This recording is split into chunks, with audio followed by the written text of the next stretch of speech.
Bertrand Vedel, parlez-nous de la miscanthus. Du miscanthus. Le miscanthus.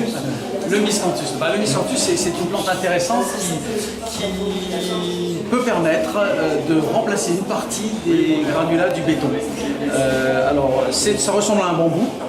Ça repousse d'une année sur l'autre, ça ne se replante pas, c'est un réseau, ça ne se replante pas. Et on est en train de travailler pour faire en sorte qu'on puisse utiliser cette plante dans le béton et tout en répondant évidemment aux exigences mécaniques, thermiques, de toutes les normes du domaine du bâtiment. C'est l'équivalent du chanvre.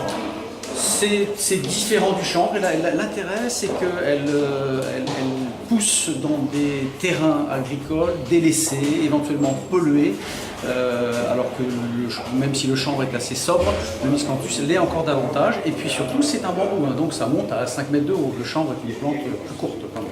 Vous avez le sentiment aujourd'hui que les clients finaux, c'est-à-dire les Français qui veulent se loger, ou les collectivités locales qui veulent construire, les prescripteurs des entreprises sont parfaitement conscients de l'enjeu et de la nécessité d'assurer cette transition énergétique.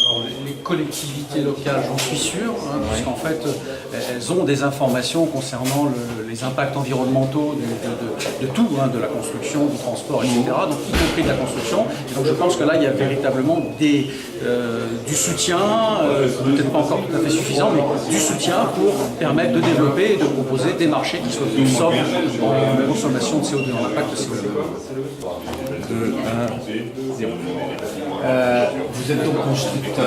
Est-ce que vous avez le sentiment que le public a une demande spontanée de nouveaux matériaux ou au contraire il est plutôt préoccupé par le prix au mètre carré de ce qu'il va acheter? Je crois que le professionnel que nous sommes, nos commerciaux sont préoccupés par le prix au mètre carré. Le client, lui, est préoccupé par finalement c'est ce qu'il va être capable de se payer une maison. Prix mètre carré, c'est parce que il n'y a pas de référence. Par contre, il y a des besoins latents qui arrivent, il faut qu'on soit capable d'y répondre. Et arriver à faire des offres alors que même le client ne le connaît pas encore ses besoins, c'est à nous de transformer ce qu'il ne connaît pas encore. Il y a des progrès à faire dans la construction d'une maison parce que finalement on s'aperçoit que les technologies, les matériaux que l'on sort aujourd'hui sur le marché sont finalement très proches de ceux qu'on avait autrefois, que nos parents dans les campagnes utilisaient. Le chanvre, la paille mélangée à la chaux, au béton. La construction reste très traditionnelle au sens noble du terme. Notre enjeu, c'est vraiment d'allier tradition et modernité.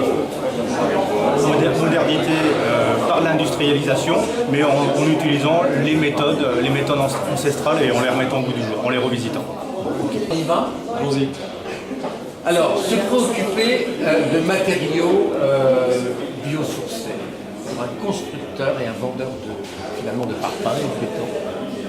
C'est vraiment de la modernité, c'est vraiment de répondre à un besoin ou c'est des particuliers? C'est avant tout donner une perspective à un projet d'entreprise qui est, pour pouvoir se développer aujourd'hui, accompagner ses clients, motiver l'intégralité des équipes et développer l'entreprise pour être capable de servir ses clients aujourd'hui, demain et après-demain, d'avoir la capacité de faire de la recherche, du développement, d'innover, d'être à la pointe de son industrie, d'accompagner à ce titre le législateur en anticipant les évolutions que celui-ci va donner, en étant également force de proposition pour permettre à l'entreprise de se développer au bénéfice de l'ensemble de ses parties prenantes, à la fois ses clients, bien évidemment, ses fournisseurs, son corps social, les territoires dans lesquels il se développe et son action. Marin, est-ce que vous pourriez nous dire quelle est la stratégie de Fondation Capital? Quelle est sa motivation pour s'investir dans laquelle? La motivation, c'est de prendre une entreprise qui est bonne dans son marché, qui est parmi les meilleures, et d'avoir les moyens et la feuille de route pour en faire un champion dans son secteur. Et devenir un champion, ça veut dire quoi aujourd'hui pour une PME, une ETI française? C'est-à-dire mettre en œuvre des stratégies de croissance, de développement, de différenciation. Ça veut dire mettre en œuvre des stratégies d'innovation et ça veut dire s'internationaliser. Et enfin, créer des coopérations, des chaînages dans son secteur. Ce sont les éléments clés pour la compétitivité d'une entreprise et que ce soit le succès pour l'ensemble des parties prenantes. À la fois l'actionnaire que nous sommes, mais les employés, les collaborateurs et les fournisseurs, les clients d'une entreprise. C'est notre approche de notre métier d'investisseur.